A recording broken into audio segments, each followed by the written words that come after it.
గతంలో కూడా చెప్పాను, ఇప్పుడు కూడా చెప్తే మళ్ళీ ఏడుస్తాడు. పాస్బుక్ల మీద బొమ్మ ఉంటే తప్పేంటి అని ఎత్తాడు. పైగా ఏమని మాట్లాడతాడంటే నేను అలా అనలేదు అంటాడు. సరే నువ్వు అలా అనలేదు, వదిలే పక్కన పెట్టేసే. నువ్వు అలా అనని వ్యక్తివి, నువ్వు ఖండించిన వ్యక్తివి, ఇచ్చేది జగన్మోహన్ రెడ్డే కదా అన్నావా లేదా? అన్నాడు కదా. కాలితే మీ ఆ వీడియో ఇప్పుడు కూడా ఉంది అదే ఛానల్లో. అసలు ఎలా క్వశ్చన్ చేస్తారు మీరు? ఇచ్చేది జగన్మోహన్ రెడ్డే కదా, ఇస్తే తప్పేంటి అన్నాడు. ఇంకా చాలా ఉదాహరణలు చెప్పుకొచ్చాడు. మున్సిపల్ అధికారులని మా బర్త్ సర్టిఫికేట్ మీద మీ సంతకం ఉంది ఎందుకంటే మనం అనగలమా, అది అనగలమా, ఇది అనగలమా అని చెప్పేసి. వీళ్ళు వక్రీకరణ అనమాట. ఈయన మాట్లాడితే సాయాన్ని ఎత్తేసుకుంటారు, సాయాన్ని ఎత్తేసుకుంటే వాళ్ళు ఎత్తేసుకుంటారు. వీళ్ళంతా కూడా ఒక రకంగా ఏదో రకంగా మన ప్రభుత్వం మీద బురద చల్లేయాలి, చల్లేస్తే అయిపోద్ది. ఇది ఇలా సంపద సృష్టి మాటలు అన్నమాట. ఇంకేం రాసుకొచ్చాడు ఇక్కడ? ఇదిగో, చంద్రబాబు అప్పులు ఏపీకి తప్పని తిప్పలట. సూపర్ 6 అమలు గాలికి వదిలేసిన చంద్రబాబు అయినా 6 నెలల్లో 74,827 కోట్ల అప్పు. మంగళవారాన్ని అప్పుల వారంగా మార్చేసిన బాబు. ఇన్నాళ్ళు గగ్గోలు పెట్టిన ఎల్లో మీడియా గప్చుప్. ఏపీని దివాలా బాటలో పరిగెత్తిస్తున్న చంద్రబాబు. నీ ముఖం.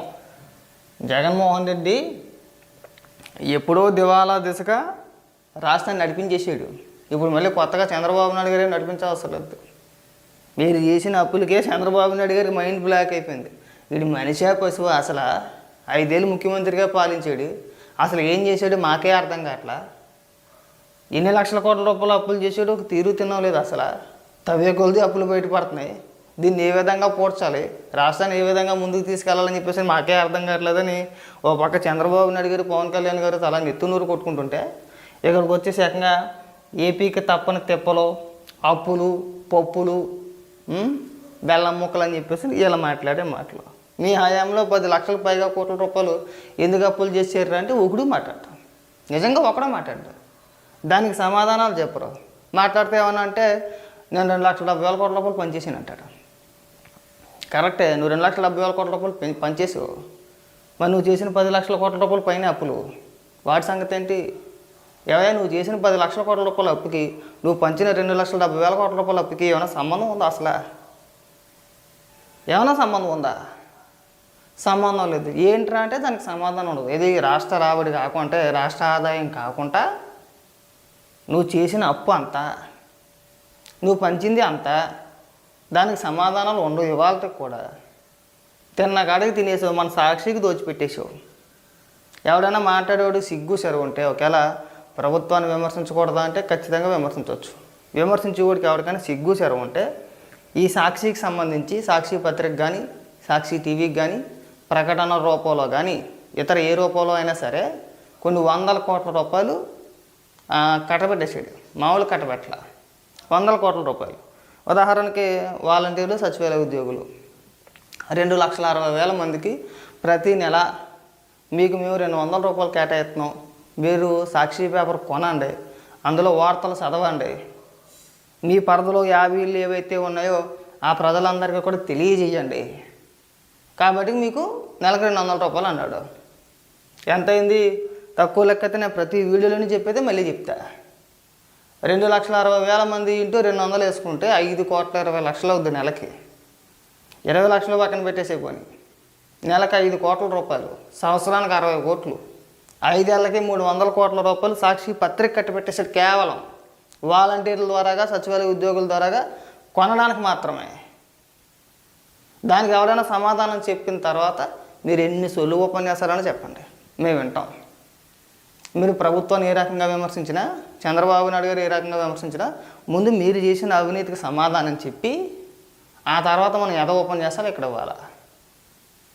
ఆ రోజు మీరు మీ సొంత పత్రిక, జగన్మోహన్ రెడ్డి సొంత పత్రికకి ప్రజల సొమ్ముని అసలు ఏ రకంగా ఖర్చు పెడుతున్నారా అని అడిగితే ఒక్కటి సమాధానం ఇవాళకి చెప్పడం. మీకు అసలు రైట్ చేయలేవు. ముందు మీరు దానికి సమాధానం చెప్పాలి కదా, ఏదో ఒక రీజన్ ఉండాలి కదా. ప్రకటనల రూపంలో ఏకంగా 43% మళ్ళీ సాక్షి టీవీకే. సాక్షిలో పనిచేసే ప్రతి ఒక్కరికి ప్రభుత్వం నుంచే జీతాలు. వైసీపీ కార్యకర్తలందరికీనేమో digital corporation, AP fibre net నుంచి జీతాలు. మంత్రులలో పనిచేసే డ్రైవర్లకి, పని మనుషులకి, వాళ్ళ పిల్లలకి ఎవరికైనా ట్యూషన్ చెప్తే వాళ్ళకు కూడా జీతాలు ఇక్కడి నుంచే. అయితే డిజిటల్ కార్పొరేషన్ లేదంటే ఏపీ ఫైబర్ నెట్. చూసాం కదా మనం. ఆ విజయసాయి రెడ్డికి సంబంధించిన వైజాగ్ ఆవిడ ఎవరో ఉంటుంది, శాంతి అనుకుంటా. ఆవిడ ఇద్దరు చెల్లెళ్ళకి కూడా వాట్సాప్ ద్వారా ఒక మెసేజ్ పంపించేసి విజయసాయి రెడ్డి ఏపీ ఫైబర్ నెట్లో ఉద్యోగాలు ఇప్పించేసాడు, వేలల్లో జీతాలు. అక్కడ దాకా ఎందుకు, ఇంటూరు రవికిరణ్కి డిజిటల్ కార్పొరేషన్లో వాడికి ఏదో ఒక పోస్ట్ ఉంది, నెలకు 73,000 రూపాయల జీతం, ప్రభుత్వ ఉద్యోగి. ప్రభుత్వ ఉద్యోగి అయ్యండి మీరు ఎలా విమర్శిస్తారా రాజకీయ పార్టీ నాయకులు? నాకు అర్థం కాదు ఏ విధంగా. పైగాడికి లెటర్ ఎవరు ఇచ్చారు చెప్పనా? సాక్షి ఇచ్చింది.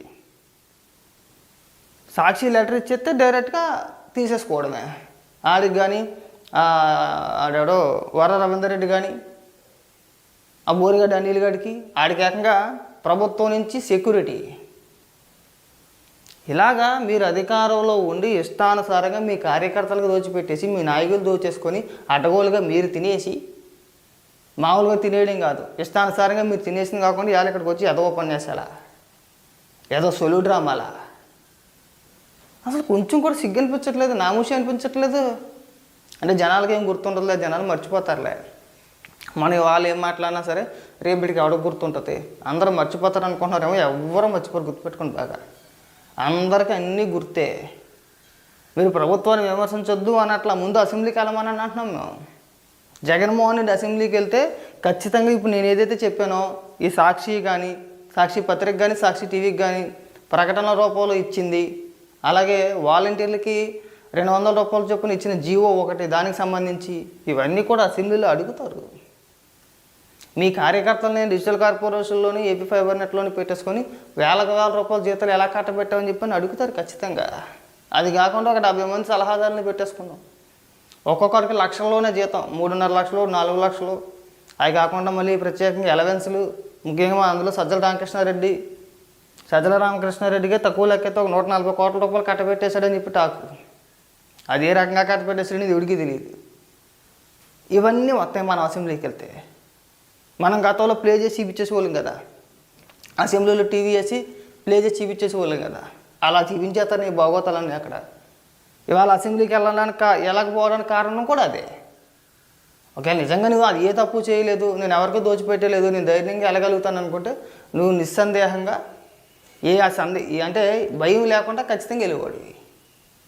వెళ్ళకపోవడం గల కారణాలు అవి. పై ఇక్కడికి వచ్చి ఏదో పనికిమాలిన ట్వీట్లు.